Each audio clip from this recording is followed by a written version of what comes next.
Hi there, this is Miss Fletcher. I just wanted to record a quick video for you that was going to go over some of the key elements of this class and some tips and tricks that would be helpful for supporting your student at home.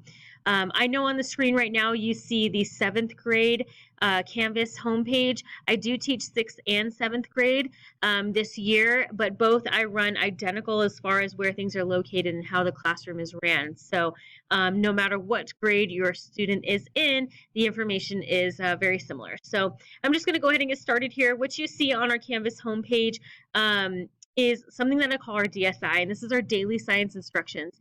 I project this on the main front screen in my classroom every single day when students walk in, and this is a good way for students to know exactly what they're going to be doing for that day, and also if there's any homework or any upcoming tests or quizzes or important dates that they need to be aware of. So you're going to find all the information that you need for each class day, including the agenda of what actually takes place during that 50-minute period or that class period for the day. And then I list the homework over here in this box. So you can be aware of exactly what is due from the student by the following day, unless otherwise noted. And then also if there's any upcoming tests or quizzes or something that I call a quick check. And I do want to talk about quick checks really quickly. So a quick check is basically a practice quiz, and it's my way of doing intermittent kind of informal assessments just to make sure that students are understanding the material as we're learning it throughout each lesson and throughout each unit. So they look and feel like a real test or quiz, however, they are practice. And I usually give students 2 attempts. I often will tell them to make sure before they take that second attempt to go back and look at the questions that they got wrong on their first attempt and go find the right answers before they take their second attempt. So quick checks help me to get an understanding of where the kids are at with the material, and they also help students with knowing what's expected of them and where they should be at, what they should be able to do by that point in time. So that's how I utilize quick checks. I usually have 2 or 3 before each actual assessment.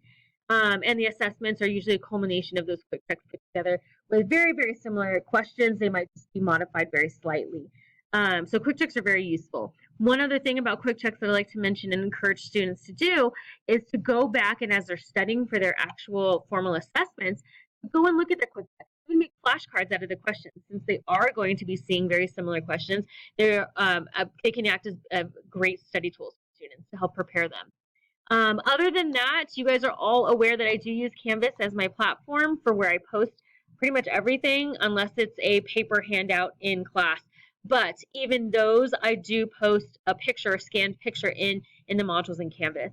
I'm going to head over to the modules very quickly and show you how they're structured, what they look like.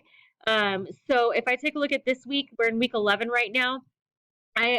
Each week is a module, and each module is organized by day. So you can see here this Monday's work. We were in the textbook. We read these pages in the textbook, and we took a page of notes. And I put a picture of the notes there. So I'll show you what I mean by a scanned copy of notes.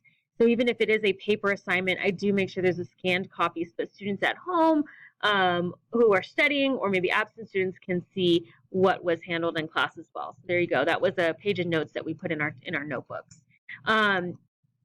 Again, those modules go in a progressive fashion. So they are by days. This is what we did on Monday. Tuesday, we had a special college and career kickoff day with counselors, so you don't see anything that's science related there. And Wednesday, today, we started with our model kits. We've been building molecules and understanding the atomic structure and atomic composition of molecules.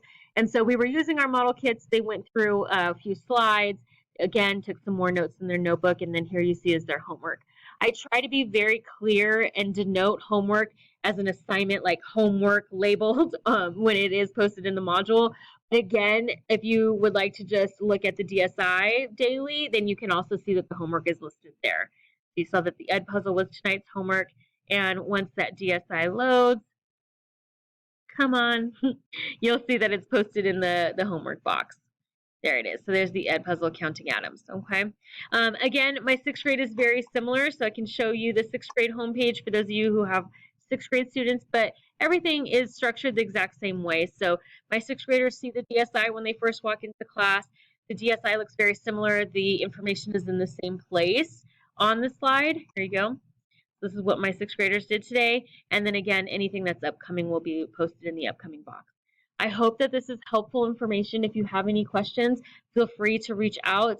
I always say this, and I truly mean it. I feel that students succeed and they thrive when you and I are in contact. So please reach out if you do have any questions. And thank you for taking the time to watch this.